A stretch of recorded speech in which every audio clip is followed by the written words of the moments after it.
ገንዘብህን በከንቱ አትበትን፣ በቃኝም አትበል። የሰውነትህን ፈቃድ አትከተል። እኔ ኃይለኛ ነኝ ማንስ ይችለኛል አትበል። እግዚአብሔር በቀልን ይበቀላልና። ኃጢአት ሰርቼ ፍዳ አልተቀበልኩም አትበል። እግዚአብሔር ብዙ ዘመን ይታገሳልና። ስለ ኃጢአት ንስሐ መግባትን አትፍራ፣ የእግዚአብሔር ምሕረቱ ብዙ ነው። ኃጢአትንም ይቅር ይለኛል እያልክ በኃጢአት ላይ ኃጢአት አትጨምር። ምሕረትም መቅሰፍትም ከእርሱ ዘንድ ይመጣልና መቅሰፍቱም በኃጢአተኛ ሰው ላይ ይወርዳል። ለእግዚአብሔር መገዛትን ቸል አትበል፣ ሞት ድንገት ትመጣለችና ከቀን ቀን አታሳልፍ። ፍዳ ከመቅሰፍት ጋር በመጣብህ ጊዜ በመከራ ትጨነቃለህ። በመከራ ጊዜ አንተን ማዳን አይችልምና ለአመፃ ገንዘብ አትሳሳ።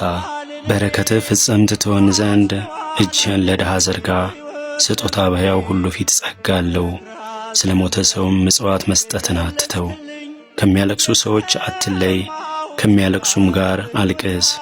ሕመምተኛንም ሰው መጎብኘት ቸል አትበል፣ በዚህም ይወዱሃል። በተናገርከው ነገር ሁሉ ፍጻሜህን አስባት፣ ሁልጊዜም አትበድል። ለዘላለሙ አሜን።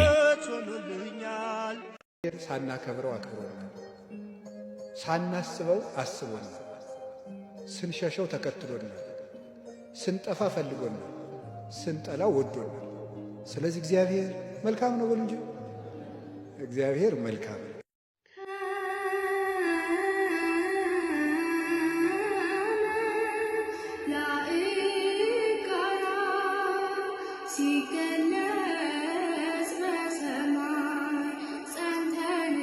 ጌታ ሆይ ሃይማኖት የሚያስኬድ መከራ ሳይመጣብን ጌታ ሆይ ቶሎ ወደዚህ ከተማ ውሰደን ብንለው ይሻላል አይሻል?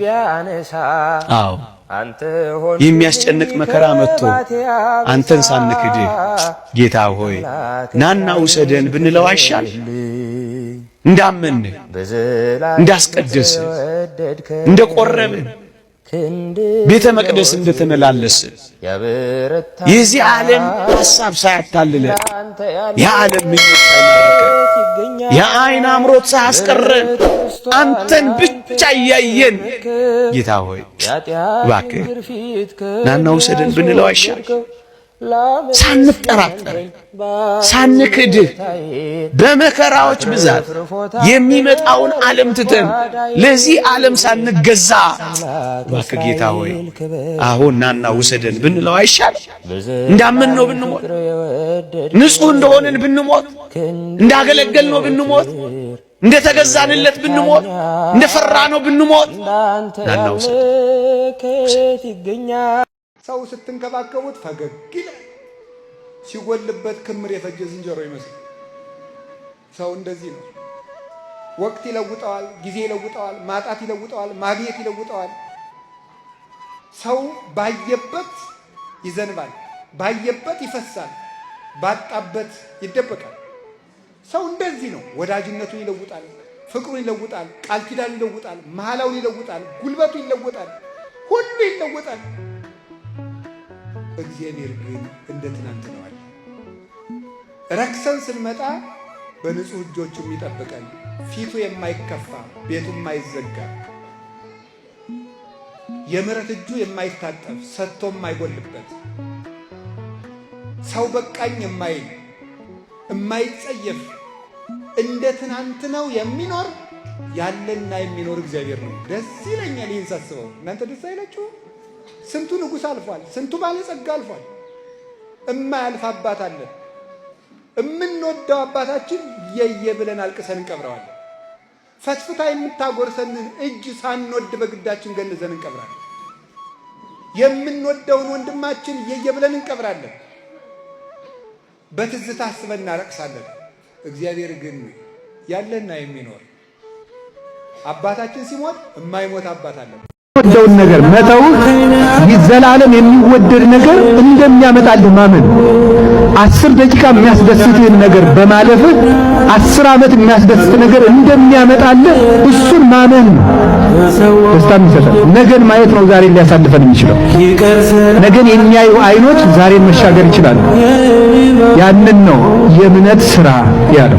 ለእምነት ስራ አለት ማለት ክርስቶስ ለሚመርጠው ነገር አብልጠህ ኑር።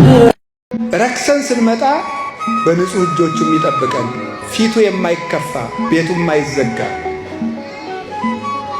የምሕረት እጁ የማይታጠፍ ሰጥቶ የማይጎልበት ሰው በቃኝ የማይል የማይጸየፍ እንደ ትናንት ነው የሚኖር ያለና የሚኖር እግዚአብሔር ነው። ደስ ይለኛል ይህን ሳስበው። እናንተ ደስ አይላችሁ? ስንቱ ንጉሥ አልፏል፣ ስንቱ ባለጸጋ አልፏል። እማያልፍ አባት አለን። እምንወደው አባታችን የየ ብለን አልቅሰን እንቀብረዋለን። ፈትፍታ የምታጎርሰንን እጅ ሳንወድ በግዳችን ገንዘን እንቀብራለን። የምንወደውን ወንድማችን የየ ብለን እንቀብራለን። በትዝታ አስበን እናለቅሳለን። እግዚአብሔር ግን ያለና የሚኖር አባታችን ሲሞት የማይሞት አባት አለን። አንድ ባይታዊ በረሃ ሂደው ኧረ አባትህ ሞተ አሉት። እንዴ ስነ ስርዓት ያዙ። እስመ አቡየ ይመውት ለዓለም፣ የኔ አባት ለዘላለም አይሞትም አለ። የኔ አባት አይሞትም ያለው እግዚአብሔር ነው። እግዚአብሔር አለ። ስንቱ ወዳጅነት አልፏል፣ ስንቱ ጓደኝነት ተሽሯል፣ ስንቱ ነገር አልፏል። ስንቱ ወዳጅነት ጊዜ ሽሮታል። ዘመን የማይሽረው ወዳጅ እግዚአብሔር ያለና የሚኖር ሰው አንድ ቀን እጁ ላይ አግኝቶን እንኳን አይምረን። እግዚአብሔር ግን ሁልጊዜ የማይለወጥብን እጅ ነው። የእሱ ልጆች ስለሆን እግዚአብሔር ክብር ምስጋና ይግባው። እንዳኖሩት የሚገኝ ወዳጅ እግዚአብሔር ነው። ከዚህ በኋላ ሁለተኛ ኃጢአት አልሰራም። ትዕቢት ነው ይሄ። እንደዚህ አይባልም። እግዚአብሔር ይጠብቀን ይባል። 80 ዓመት ዋሻ ውስጥ የተጋደለ መነኩሴ ነበረ። ከዚህ በኋላ ከተማ ሄጄ 1 ወር አርፌ ልመጣ ነው አለ። ይተው አባ፣ ሴት አይተው ስለማያውቁ ይወድቃሉ አሏቸው። እኔ አባ 80 ዓመት ተቀጥቅጬ ተጋድዬ መላእክትን ለማየት በቅቼ የራስህን ውድቀት ተናገር አሉ። ሄደ። ውድቀት ገጠመው። ልጅ ወልዶ ተሸክሞ ይዞ መጣ። እንግዲህ ሰውን ካልሞተ አትመኑት አለ መጥቶ ከገዳሙ። ሰው ሲሞት ነው። ካልሞተ ሰው ገሌ ቅዱስ ነው አይባልም አለ። ቢሰማ ኑሮስ ምክር እኔ ቅዱስ ነኝ፣ እኔ ንጹህ ነኝ፣ እኔ አልወድቅም አይባልም። እኔ እንደዚህ አይገጥመኝም አይባልም። ትዕቢት ነው። አንድ የወደክበትን ተረዳ።